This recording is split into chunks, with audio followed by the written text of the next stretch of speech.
Her Apologia.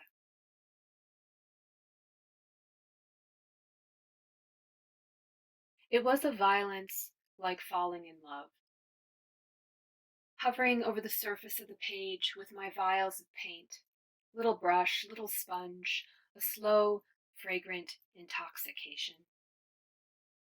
No idea where we were headed, and the book undressed, shed its spine first, later the covers.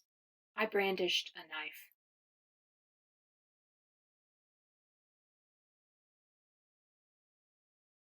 Of violence, I too have known many blooms.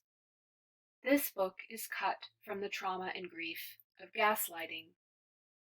Gaslighting at the office, in home life, on the national stage, on game nights, in classrooms and doctors' offices, between colleagues, between allies, in the reckoning of gender, of race, loves romantic and platonic, in broad daylight, in print, light that guts the mind and leaves no trace. I didn't know squat about Herbert Read.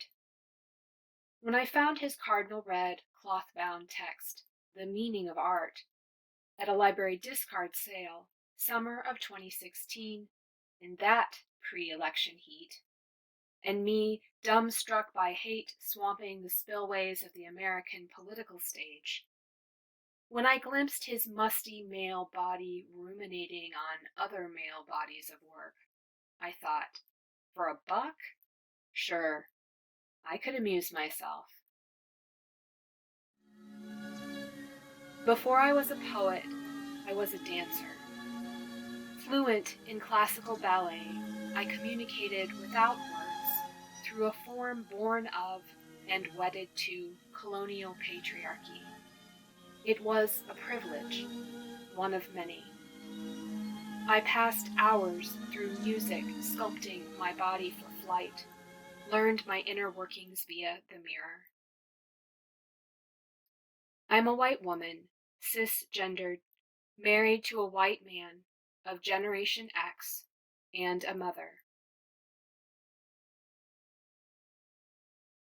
The years of this book's gestation coincided with a period of chronic, debilitating physical pain.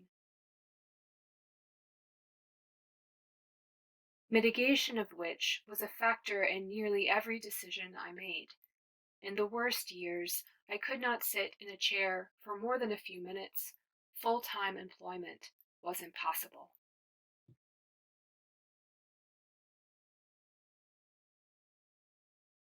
Exactly 0 women artists are included in early editions of The Meaning of Art. Not until 1951, 20 years following his first profession, does Barbara Hepworth become the only female artist Read admits.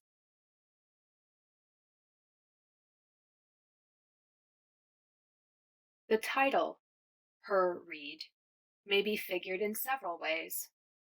In one version, read implies perspective. Her read. One may assume the text will present a woman's rendering of X. In another, read refers to the author of the raw material, Sir Herbert Read. It follows that the book might be a kind of portrait of Herbert. But a portrait says at least as much about the painter as it does her subject, which brings me to a third reading of Her Read, one in which read rhymes not with the musical instrument reed, but with red. Her read. The subject becomes not Herbert, but her, a woman not only looked at, but read.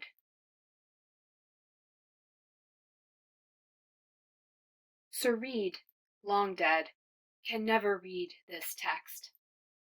How many other women by the likes of Herbert Read were never, can never be read, and how many more were never seen? No body in oil rendered, hung above the mantel, poised just so, dressed in red.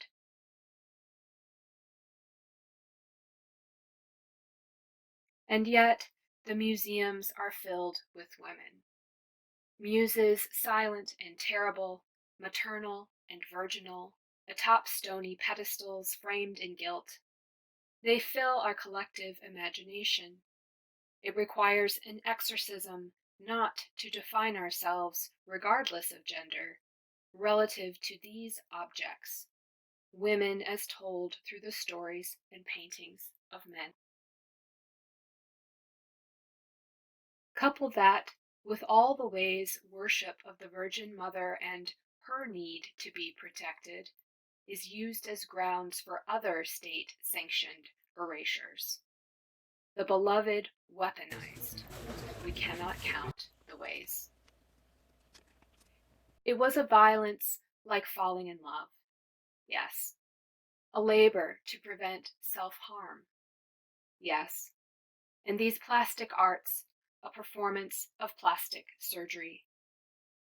It is a fumbling, takes a long scratching to unearth itself. The mind and tongue tangle, hard to make the body out of the dust. Perhaps you are walking in the woods, stumble upon a ruin, some stony rubble laced with leafy debris.